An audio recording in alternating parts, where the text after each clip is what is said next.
lighting handled on the characters in each environment? Does anybody remember that? I think, however, we were able to set up a couple of lights. I think that was it. I mean, wasn't there some information that you guys would take the set, because then we have to save a copy of our sets with, like, you know, the key light and the fill, or just I thought we would save a version of the very simple. That's possible, yeah, as a like a starting place. But I mean, it was all very kind of rudimentary. And you had to be really strategic with, Yeah. you know, what is the best use of a minimal amount of lights to accommodate the character in the entire scene that he's got to be in. Yeah, there was no, I mean, for all this stuff, there was no roadmap or procedure for like, oh, this is how you do 3D forests or light character. I mean, we had to make everything up and solve every problem to get everything to happen pretty much in this. So there's a lot of just on the fly, different people figuring stuff out per scene, how to make something work. And as a result, some things work better than others. I mean, that was always my favorite piece of concept art, was the flowers flying off the lighthouse. Yes. And this lighthouse is always so beautiful. Yeah. And a lot of those noir stories just have these really hard luck characters who don't get a break. And, you know, there's the private eye is trying to solve a story, but they'll meet someone along the way who just gets bumped off, and it's not their fault, and they just get wrapped up in things. And Yeah, like the little 2-time crook in or 2-bit crook in The Big Sleep, who drinks the poison, but doesn't spill the beans, as it were. Yeah. And Lolo's one of those. Lola's one of those Those victims. characters who's You get to learn a lot. faithful but down and out. So this is one of the parts in the game that was very inspired by Gilda. You ever seen Gilda? I think Rita Hayworth. No. It's a great I'm gonna noir go home and movie. see it now. It's amazing, and it's the scene that you always see when they show Rita Hayworth, where she just flips her hair up and says, "Who, me?" So anyway,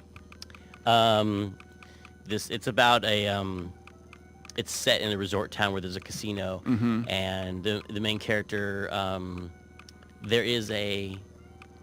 main character is working at a casino, and there is this kind of corrupt local law enforcement officer who shows up every night. And the way he gets paid off by the casino to not bust it is that he always comes and bets on number 2 at a certain table, and then they always give him his money, and number 2 always wins and stuff. And so that, I think it's the same number in this game. We always use number 2. We stole a lot of the really good things out of Scum and kept them. We kept the idea of the chore tool, which I just called chortle, but they had cyst and bile and all these bodily humor flavored tools from Scum. Cyst, bile, phlegm, mucus, and we kept, but there are analogs, like the chore tool is the really big one, but it's the analog to what they did in Cyst, which was the costume editor for all the other adventure games. And we kept those paradigms. You know, they manipulate 3D elements and 2D elements and movies and things together on one timeline, but that really is harkening back to exactly what they were doing in the 2D game. So Lucas is remembered for the great art and the funny writing and all of that, but it's all built on good just tech. amazing tech. No, all the sprouted sailors. But what happens to their souls when they're sprouted? I was wondering that myself. I think the idea was they take the flowers and bring them back to the land of the living. They like gets recycled. They get never really thought they through. get reincarnated, which Yeah. is sort of what you don't want to do here. Oh, I wanted to also talk about, I think this was this may have been the first game, it may not have, but at LucasArts that I can remember, where you walk the character around and procedurally Manny's head is turning towards points of interest. Yeah.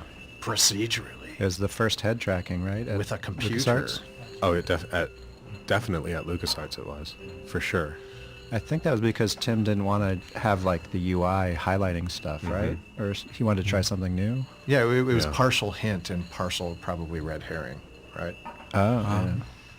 Like show the player that they're point them in the direction of interesting subjects in the environment. And I mean, it shows you everything you can interact with, and not everything you can interact with is a solution either, you know, so. There's no UI in this game, if anyone didn't notice, and that was by design. I was thinking back to the way that we all worked together at LucasArts, you know, the way the different departments collaborated. You know, it was, everybody just assumed that we were all rooting for each other and on the same team, and there was almost no sense of kind of trial period, or nowadays, and for a long time now in the video game industry, a lot of times when you are in a service capacity, such as sound or audio, music, there's really a vetting period where what you're presenting is being vetted by the directors and the producers, and you need to hear back, what did they think? Are they want to continue to work with us, and that kind of thing. And that's fine. That's the way the film industry is, and that's the way things are. But back then, especially at LucasArts, it was not at all like that. Everyone just wanted to be working together. It was all one team. Everyone was facing in the same collaborative direction, and achieving fun results. And I think that creates an atmosphere in which people feel comfortable creating and taking risks. So it paid off, I think. One weird trivia fact about the world that I learned, I saw a couple of Manny Calavera tattoos when I was at PAX, and someone asked me, why are there no Glottis tattoos? And I started Googling, and I couldn't find a single Glottis tattoo on the internet. I found many Manny tattoos. And so I don't know why Glottis... I'll just say that on the internet tomorrow. That there Hopefully need to be more Glottis tattoos. I agree with that. Yeah. The sort of whale sounds in the music are overblowing on the contrabass clarinet. Yeah. Ralph Carney doing his little... That's the same thing with the birds that jump up at you and surprise you and squawk. So this is like a play on moth navigation. Like they say that moths fly into lights because they're used to using the moon for navigation, and they're not used to electric lights. And so he's used to using the moon for navigation, but he's been distracted by this thing called the Pearl, and it's made him go march in circles all these years. Tim's really into Black Velvet. Yeah. And when I showed up my first day of work, there was a Black Velvet kind of canvas. I don't know what it was. It was like this kind of like you'd win it at the fair kind of thing. And it was like the Grim Reaper on a motorcycle with Mount Fuji in the background with these eagles flying out of it. Yeah. And it was just pinned to the wall above my desk on the project. And for the entire project, we really didn't talk much about it. It was just kind of there. And then when I moved on to the next project after it, I left my desk exactly the way I had found it, with the thing pinned up to the wall and the whole thing. And then Tim came and gave it to me. I still have it in my office right now. But he was like, that's the mural that binds together Full Throttle and Grim Fandango, because it's the Grim Reaper on a motorcycle. And this is the part of the game I feel like is a lot more inspired by actually City of Lost Children. Yeah, right. That came out around that time, had a big influence on us. I think that's why we have a marching underwater diver too. Like there's a lot of scenes in City of Lost Children where there's a diver just marching on the floor of the ocean. It just seems so dramatic, and just he's made the slow and steady progress, but he was so heavy and thick. No flying fleas, though. No flying fleas. One of the things with Manny's head and the look at stuff was it really meant that you couldn't put a lot of inventory items very close to each other, or it limited the number of things in a room, because even though you could toggle through and he would look at things kind of in sequence, it could get tricky on if you put like 3 things on a table. Is he looking at thing number 1, thing number 2, or thing number 3?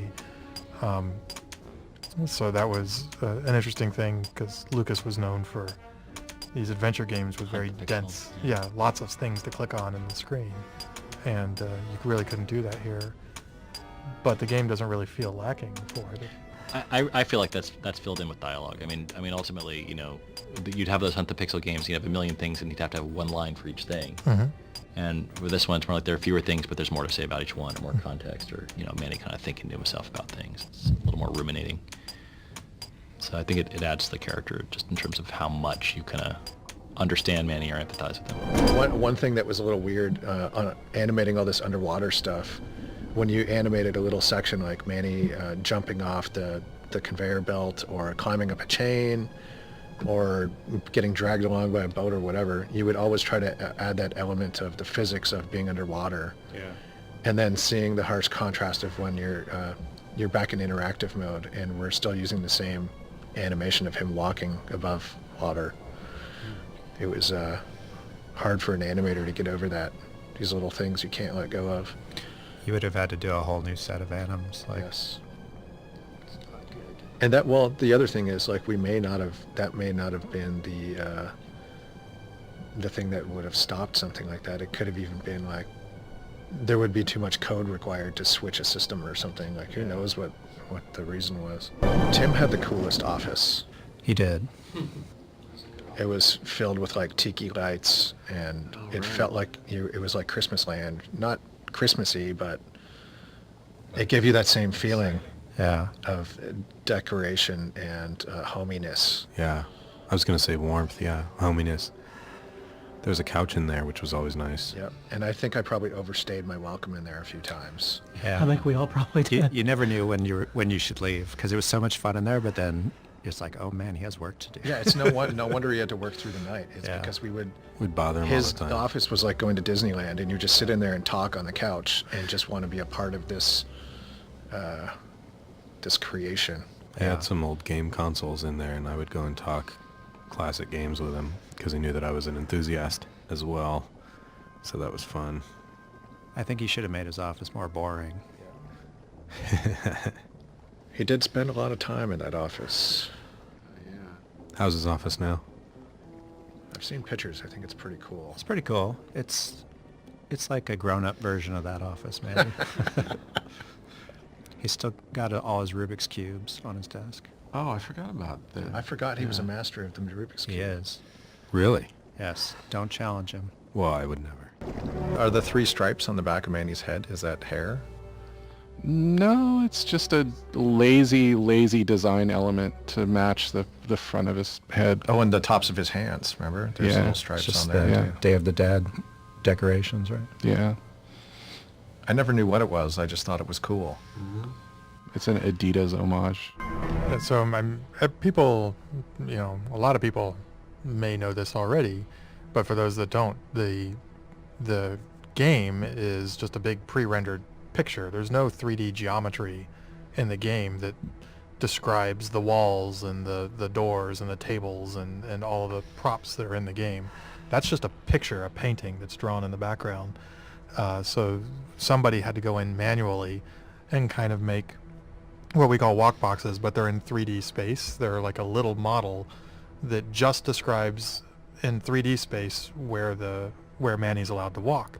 And if you turn the background off, they just look like they're floating in space. There's nothing there. And there's boxes for walking. There's boxes for shadows. There's boxes for triggers that trigger like footstep sounds and things like that. But yeah, the image you see on the screen when you're playing the game, there is no real geometry there. So getting the illusion that Manny can walk in between tables and bounce off of walls and things like that is all smoke and mirrors.